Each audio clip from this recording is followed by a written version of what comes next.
she was the pardon attorney for the U.S., was essentially chased out of government over the Mel Gibson situation. You remember the situation with Mel Gibson? He was convicted of domestic abuse, and then he wanted that license for the firearm back, right?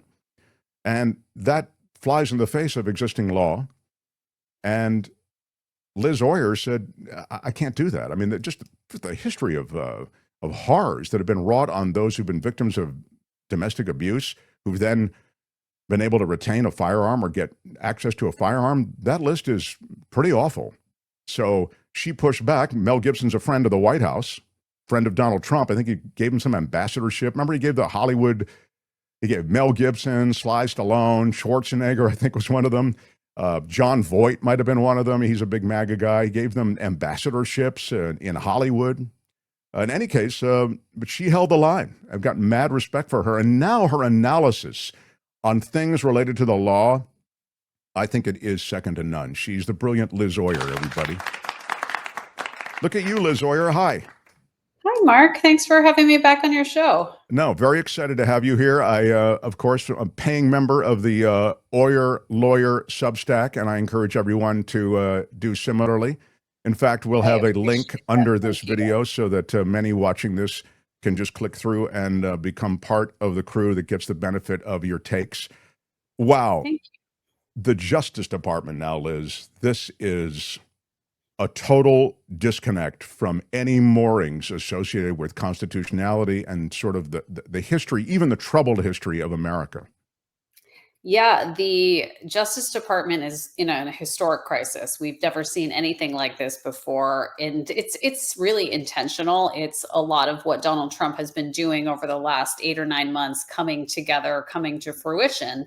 He, on day one, decided that he was going to turn the Justice Department into his personal law firm. So he started installing his personal attorneys in positions of power throughout the Justice Department. All of the highest ranking DOJ officials are people who worked for Donald Trump as his personal lawyers. His attorney general, Pam Bondi, messaged to the entire workforce on her first day in office that we all work for Donald Trump. She sent a memo to over 110,000 employees of the Department of Justice saying we work for Donald Trump.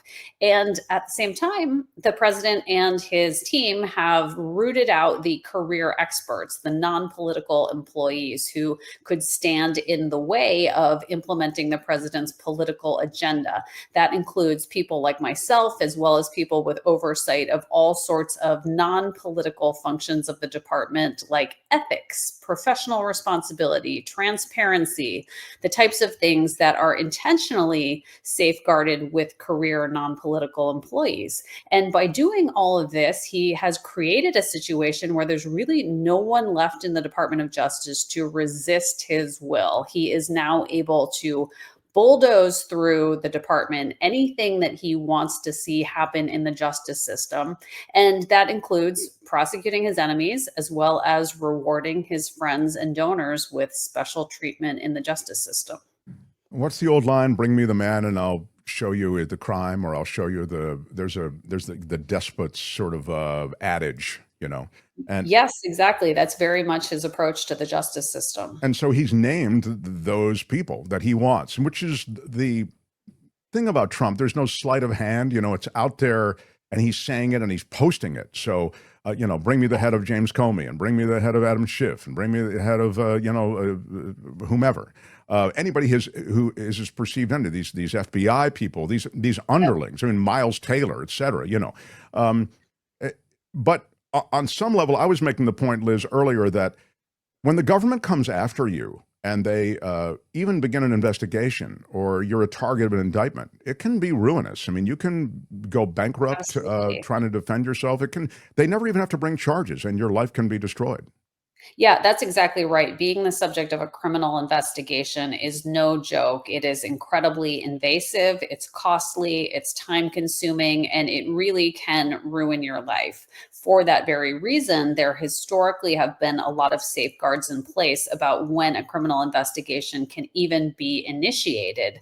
But those safeguards have all been stripped away and removed.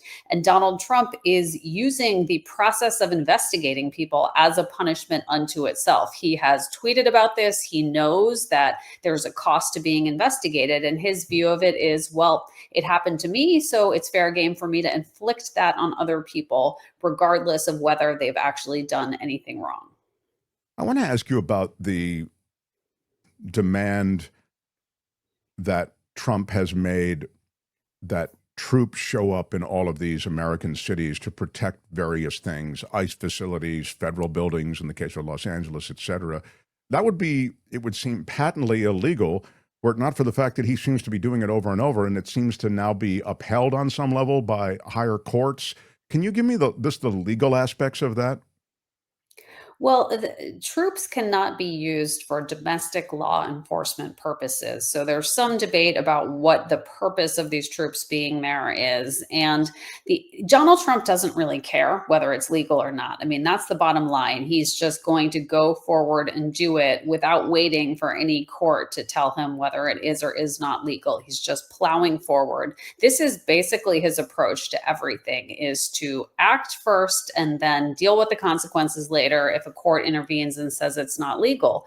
So there will be litigation challenging this, and it will eventually likely get resolved by the Supreme Court, but it's very unlikely that the Supreme Court is going to allow an injunction to stay in place to prevent it from happening. And in the meantime, Donald Trump will have his troops where he wants them, and he will be able to do a lot of damage in the interim before we get any final resolution on the legality from the Supreme Court. Thank you for making that point. It's one that I've made from the beginning, which is that this, as you say, is an established Trump pattern. He can do so much before there's any kind of legal judgment against him that would necessitate him having to sort of recalibrate or refigure a strategy. Right. They're just, Exactly.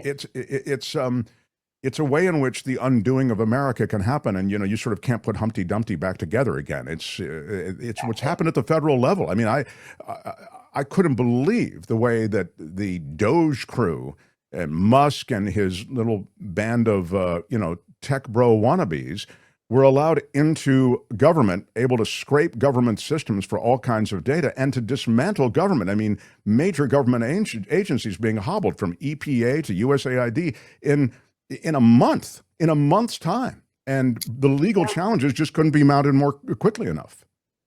Yep, no, they went in there with a wrecking ball and they did irreversible damage before any court could even weigh in on whether it was legal. We're now seeing that our court system is really too slow to address and react to many of the unprecedented things that this administration is doing. They're just not things that anyone ever imagined happening before. And so they're all raising novel issues of law, and is taking quite some time for courts to untangle the legality of some of these issues. And in the meantime, many people are suffering as a result. In the case of the Doge example, there are people who lost their jobs, who've been unemployed, who have had their lives ruined. That is especially so in the DC metro area where I live. We have seen the economy suffer, the housing market suffer. We have seen so many people dealing with food insecurity because they've lost their federal employment or employment that was adjacent to federal employment, like federal contracts. It's really just wreaked havoc on so many people's lives. And there's just no sign that this administration cares at all about the collateral damage they are doing to many Americans in the process. Yeah, I grew up in Washington, D.C. My dad worked for the government, and all my friends' dads and moms worked for the government. One of my friends' mothers was the Secretary of Treasury for a while. One of my friends' dads was Department of Commerce head. So Secretary of Commerce, it was, I mean, you realize these, and a lot of them, leave aside the heads of agencies, but a lot of these people have, like yourself, really are public servants. You have a history in your case, Liz Oyer, of public service. Weren't you a public defender for a considerable amount of time? Yeah, I've spent the majority of my career in federal service. And for most federal servants, serving their fellow citizens is a calling. It gives them a sense of purpose. It gives them a sense of mission. There's this whole myth about deep state bureaucrats being people who are just collecting a paycheck and not earning it. That is absolutely false. The people who work for the federal government are people who could, in most cases, be making more money in the private sector, but they choose to serve because they believe that it is an important mission and calling. And the displacement of those people is really a tragic consequence of the approach of this administration to governing. Well, here. So well said. Uh, for you, once the Trump administration, but it was really Donald Trump who did it with personal fiat and in a sweeping way, pardoned all those January 6thers, I mean, without regard to how involved with the violent overthrow they were. I mean, there were Proud Boys, there were these three percenters, there were those who were beating police officers within an inch of their lives, alongside those who were more just there and had some like one toe in the water type thing. But in a sweeping way, they were all pardoned in just the same way. That had to be a chilling moment for you, because you were It the really you were the was. U.S. You were the U.S. pardon attorney. That's why I say that. Yeah, it really was very shocking, Mark. I mean, that happened on the first day that Donald Trump was in office, and I was the pardon attorney, and I had no knowledge that that was coming, no advance warning that that was happening. It never occurred to me that they would do that without giving me any notice. It's something that, of course, the president has the prerogative to do under the Constitution, but the idea that it would be done without consulting the pardon attorney and that it would be done on that tremendous scale and scope that you described, where everybody gets a pardon, is really just shocking and chilling and not something that I expected to see. One really upsetting detail for me personally is that I have now been replaced in the role of pardon attorney by a person who is an election denier. His name is Ed Martin. He's a person who was part and parcel of the January 6th uprising. He described that day as like Mardi Gras in Washington, D.C. He has been a huge defender and supporter of the January 6th pardon recipients. And just over the weekend, he retweeted something suggesting that January 6th was a hoax and that it was a conspiracy that was actually orchestrated by people in the FBI.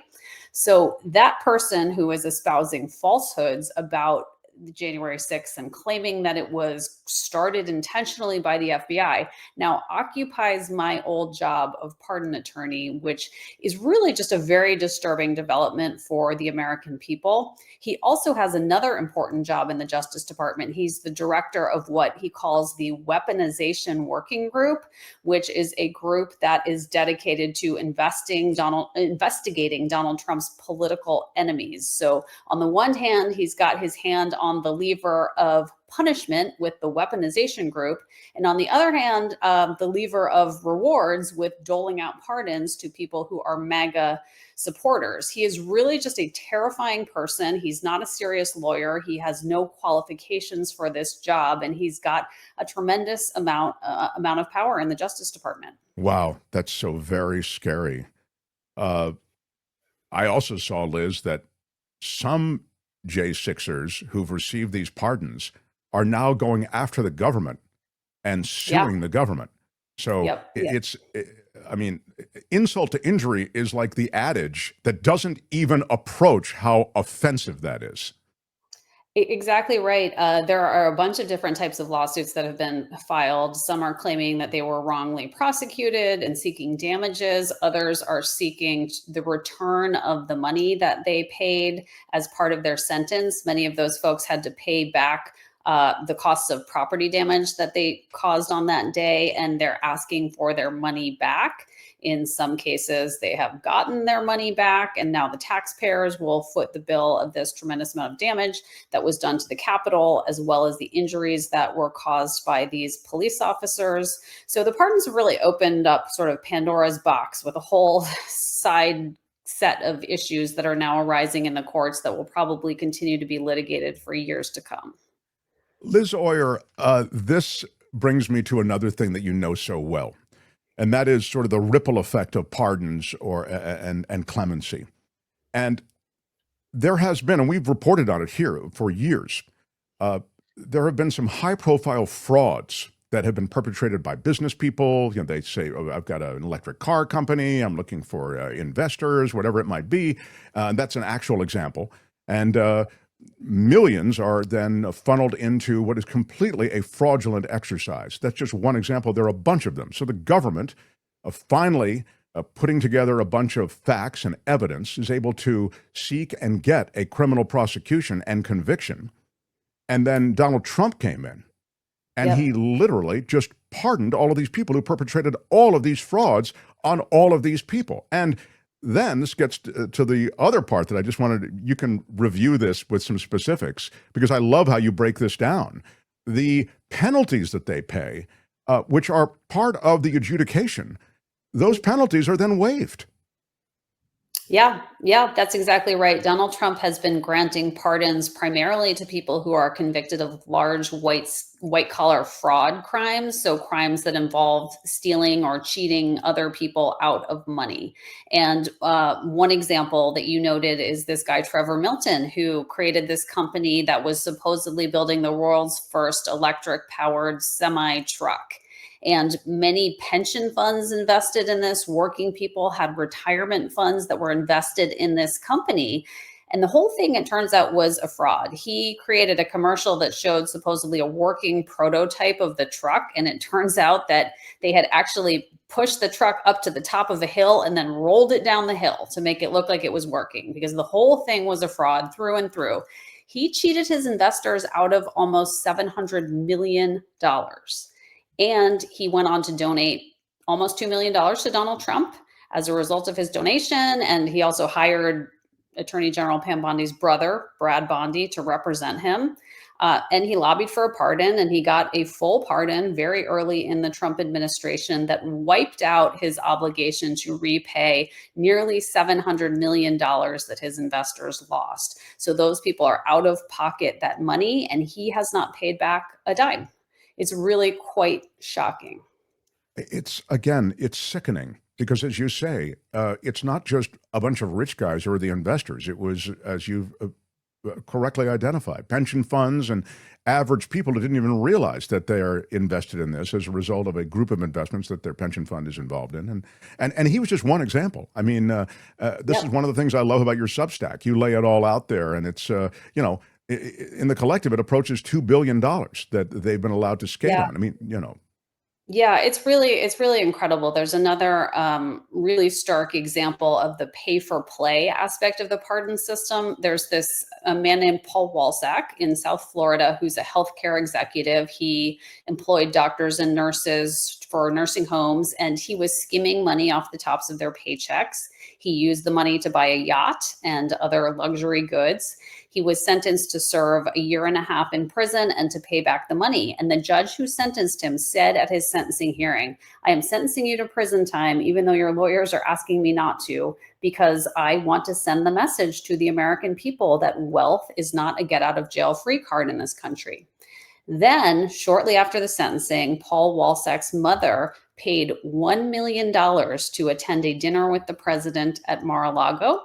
And days later, her son got a full pardon from Donald Trump. So he doesn't have to spend a day in prison, and he doesn't have to pay back that money. It's hard to imagine a more straightforward quid pro quo than that. It's just a total corruption of the pardon power and a total abuse of the president's discretion to grant pardons. It's one of the things about America, Liz, that it was the sense that on some level, and we all understood that if you had money, you could manage the justice system more broadly through good attorneys and et cetera. But beyond that, there was sort of a sense that no one's above the law. And again, we can argue about, the fraud of that, and maybe that, there were always favors done on some level. But this is, without question, another universe of patronage going on. Yeah, I think what's really changed, Mark, is that in the past, we all were at least striving toward a system of equal justice. I can tell you as a former public defender that we never achieved that ideal of equal justice under law. There have always been disparities in our justice system, but we were always striving for that goal. Prosecutors, defense lawyers, judges, everyone was working toward making our justice system as fair as possible. That is out the window now. Donald Trump has overtly embraced the idea of a two-tier justice system where his friends and Donors get special treatment, and those he doesn't like are treated harshly, unfairly, and punished just by initiating prosecutions against them in some cases. So he really has openly and overtly embraced the idea that our justice system can treat people differently depending on the whims of the president. And there's a reputational damage that America is suffering now in a lot of different ways. And the justice system is one of those ways. It really has changed the way you look at someone who's serving in this administration. I mean, I'd say it's a blessing in a way that you got out of there. I mean, I'm sure there are a lot of life challenges as a result of this situation. But the reality is that those who are working right now at the Trump Justice Department are facing some real questions as to, how does that look? I look like I'm a henchman to a guy who just wants to open up a can of whoop ass on his opponents. Yeah, the lawyers who are still in the department are facing difficult decisions every day. And, some of the things that are being asked of them, you could lose your law license. You could be in violation of your duties as a professional if you take some of the steps that are being asked of career professionals. So that is forcing some folks to quit or be fired, and others are just trying to navigate as best as they can day to day. In my situation, I wanted to stay on because I felt an obligation to try to protect my team. I had a team of about 45 people working under me in the department, and I felt very dedicated to that team. And I really wanted to protect them throughout the cuts in personnel, the DOJ fork in the road buyout that was offered, which sort of terrified and traumatized everyone about losing their jobs. I wanted to try to protect my team. But for me, I believe that once you compromise your integrity, you cannot get it back. So I was not willing to compromise my integrity. I was not willing to make this recommendation about rearming a domestic abuser, because that's very dangerous. And so I knew that maybe I would lose my job over it, and I did. And in the end, you're right, there was some sense of relief that came with that, because it stopped the daily pressure of having to make hard decisions about how to navigate this environment where there's so much pressure to do whatever is in the political interests of the president.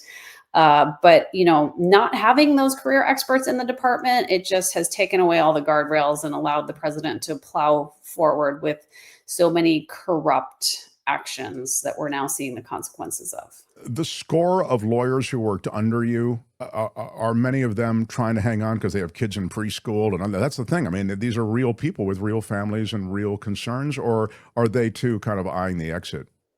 Yeah, most of the team has since left since my firing. I believe the office is down to about 17 or 18 people from around 45 when I was fired. And everyone is really facing challenges in terms of whether to stay or whether to go. The problem in the DC area where my office is based is that the job market is now very challenging because so many people are coming out of the Justice Department and other federal jobs. And so for lawyers to find a new job in this region, and for non-lawyer professionals as well, is very, very difficult. But the Justice Department really has been gutted. There was an article that came out this morning in Bloomberg Law that said that about a third of career professionals have left the department since this administration started, which is really a huge number and a huge amount of knowledge and expertise that is out the door. Many of these people have either not been replaced at all, or they have been replaced by people who are just political operatives, like Ed Martin, who replaced me, or inexperienced, unqualified lawyers. We saw that in the case of James Comey and his indictment. The prosecutor who was appointed to secure that indictment is actually an insurance lawyer by training. She has no experience whatsoever in criminal law. She's never prosecuted a case. She's never been involved in a criminal case before, period. And she actually had to get tutored by Todd Blanche, the Deputy Attorney General, in how to present a case to a grand jury so that she could go in there and get that indictment against James Comey. She has no business being in that role. She is a sham prosecutor, and she was put in that position for the sole purpose of seeking that indictment against James Comey, because none of the trained, experienced career prosecutors in that office were willing to do it. I saw that she double signed something that she wasn't supposed to. She misspelled something on the complaint. It was a short complaint that didn't really detail anything. Of course, Siebert, who I think, and Liz, you can correct me if I'm wrong, I think Eric Siebert was kind of a MAGA guy. He's a GOP guy. He's the guy that Trump forced out because he said, "Look, I've been investigating this. There's no evidence of criminality here against any of these people, Letitia James or James Comey or any of these people." And then Trump essentially said, "Okay, you want to do it? You're out, and I'm going to hire my insurance lawyer." And then it is, as you said, yeah. Yeah, I mean, Siebert, you're right, is a conservative guy with Republican ties, but he also is an experienced career prosecutor. And so he's familiar with the norms and the rules of engagement for federal prosecutors. And he wasn't willing to go around those rules. He insisted on following the basic principle that you bring charges only when they're supported by facts and evidence. And when he wasn't willing to set the facts and evidence aside and plow forward anyway, he was removed from his position and replaced by someone who is really just a political operative masquerading as an attorney. Wow. I want to talk more about this Ed Martin guy on another show, maybe with you, or even if you're not around. I just think that it sounds to me like that's all part of the sort of jihadism that has really defined this presidency. We're seeing it now with the James Comey prosecution. I have no love for James Comey. I think he served up an election to Donald Trump. But that said, I also feel as though that the justice system should, on some level, reflect real evidence. And the James Comey situation, it's not about James Comey. It is about all of us. It is about fundamental principles of the American justice system. I mean, there are legitimate criticisms of James Comey that are coming from both sides of the aisle. But what his case is really about is basic principles of justice in our country, and can the president use the Justice Department as a tool to settle personal grudges? The question that this raises for me is, where does this end? Donald Trump has made it clear that he has a list of enemies and he's going to go down the list and try to get indictments against as many of them as possible. Will that extend to anyone who speaks negatively about the president?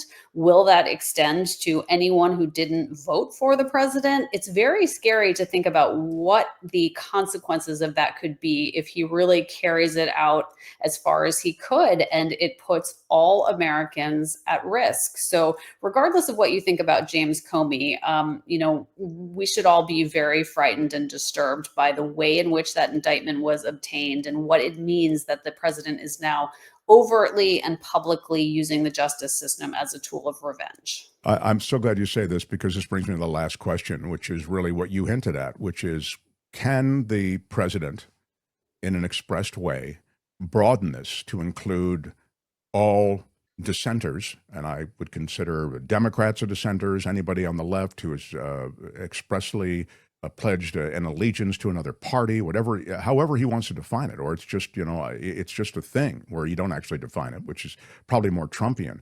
Can he bring that kind of sort of mass characterization of a group of people in America as enemies of the state, in effect, the same way he did with the press, called them enemies of the state? Could he do this and in some way put all of these Americans in legal jeopardy? He's trying to do it. I think that's exactly what he's trying to do with this idea of characterizing Antifa as a domestic terrorist group. Antifa is just really a loose collection of people. And when Donald Trump says Antifa, he doesn't mean any specific group. He means people on the left who oppose his policies and who speak out about it. He means people who are dissenting against his policies. And he is trying to label those people domestic terrorists so that he can justify prosecuting them broadly without any evidence of specific misconduct by individual people, but as part of some broader cause. So he is looking for ways to prosecute his political opponents or people who don't support him en masse, and that is one example of it. I don't know how far he will get with that, but he is trying very hard, and a lot of historical safeguards in our legal system are failing us. So it is a time when levels of alarm are rightly very high. Well, he's going after FBI agents who knelt during Black Lives Matter protest. You could then extend that to, if you view that as something that's actionable, you could view everybody at that Black Lives Matter protest as enemies of the state or dissenters or domestic terrorists, however you want to term it. It just seems like the door is open. It's a scary time, Liz. I'm troubled by it. It really is, Mark. It's a very scary time to be an American. I have links to your Substack under this video, and just so appreciate your work. I know this world of independent media and everything can have its challenges, but I think you're just performing a terrific public service. And so I know it's different than the old public service, but wow, we love you as a guest, and I hope you'll come back and visit again. Absolutely. Have me back anytime. Thanks so much, Okay. Mark. I really Thanks. appreciate the All conversation. the best. Yep. Liz Oyer, everybody. Hi, it's Mark, and I thought that was great. Hit the notification bell. You'll know whenever there's a new video being dropped, and please subscribe to our channel to help us save the universe.